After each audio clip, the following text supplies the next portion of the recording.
Bad and dangerous messaging. That is the damning verdict of the UK and Scottish government's plans to relax COVID rules at Christmas. And it's come from one of their own advisers. Leaders across the UK haven't reversed their decision to let us meet up with our families over the festive period, but it is now pretty clear that they regret it. Christmas is still on after agreement this morning between these four. And while no rules have changed, the advice has. The First Minister, Nicola Sturgeon, is asking us, urging us to limit our indoor socialising with other households to one single day and not to stay overnight at someone else's home. This is just advice in Scotland, but in Wales it's gone further. It is now illegal for two households to mix there. The Nine's Conor Gillis reports on the dilemma facing families. Well, the Nine's political reporter David Wallace-Lockhart is here now with some news about Scotland's contact tracing app. Just fill us in, Davy. What's happened here? So let's remember, being notified incorrectly, they will advise you of that. Now, Right. The Scottish Government are telling me the National Contact Tracing Centre has been using its contact tracers to provide advice on a case-by-case basis. But I've spoken to people who fell into this category, who got that notification. They phoned up, spoke to contact tracers, and it seems like at the end of the discussion, we're told, use your own judgment as to whether you were part of the blip or if you're someone who really should be isolating. Right. Now, one of the people I've been in contact with has said they've now passed this on to their boss because they're saying, I'm not sure what to do. Yeah. Let's bear in mind that depending on when they receive the notification, with the 10-day self-isolation time now, that would include for some people Christmas Day. Right, oh, for goodness sake. Right, so, I mean, it is very difficult for these people, isn't it? Because I suppose when you phone up the app people, you want the guidance to be quite clear, but use your own judgment. Yeah, Okay. there is an element of discretion with every contact Yes. tracing, but in this situation, some people finding a very difficult decision to be made. OK, Davy, thank you very much indeed for that.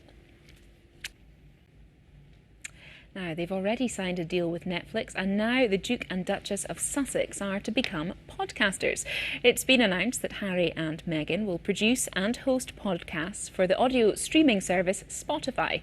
The multi-year partnership is with Archwell Audio, an audio-first production company created by the Sussexes as part of their charitable foundation. Here's a snippet of their trailer.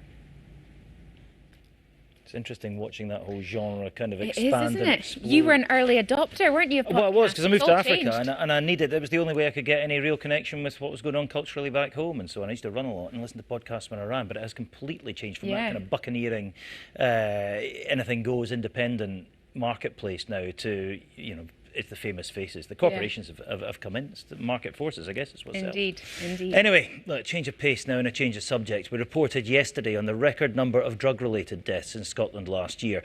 1,264 people died from drug misuse here in 2019. But some experts are warning the pandemic may have made things even worse. And residential rehab centres, a lifeline for many addicts, have seen their service disrupted. Emily Brown's been to see how one in Glasgow is coping. Yeah, and as we said earlier, BBC Action Line is the place to go for organisations offering advice and support. You'll get that at bbc.co.uk/action line. Yep, and as we mentioned, you can also phone them if you'd rather. They're on 0800 066 066. You can call any time for free to hear recorded information on that line.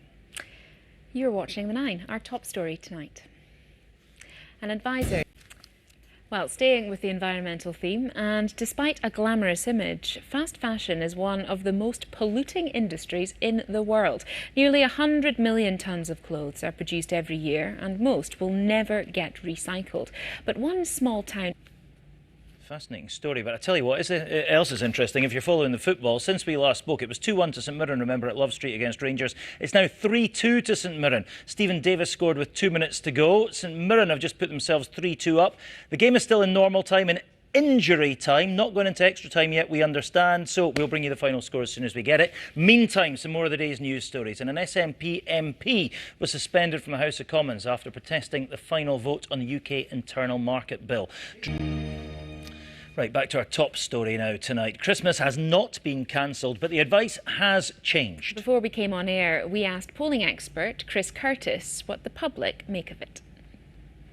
So when the relaxation... Interesting stuff, Chris. I wonder, if the sometimes when the polling, what the public think, and the policy kind of diverge, is there any chance that, government ministers are seeing different polling to the sort of stuff that you're seeing, their internal stuff?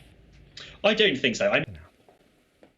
Dismal looking weather, but Laura's here to fill us in on what sounds like an absolute fizzer of a football match. Yes, indeed. Well, first of all, I'll say Livingston are through to the semi-finals. They beat Ross County 2-0 this evening. But undoubtedly, the shock of this evening is that Rangers are out of the Scottish League Cup. Wow. They were beaten by St Mirren and Paisley 3-2. Jamie McGrath was the hero. Happy, but you've got to watch that St Mirren game, and thanks the for team the in form, update. aren't they?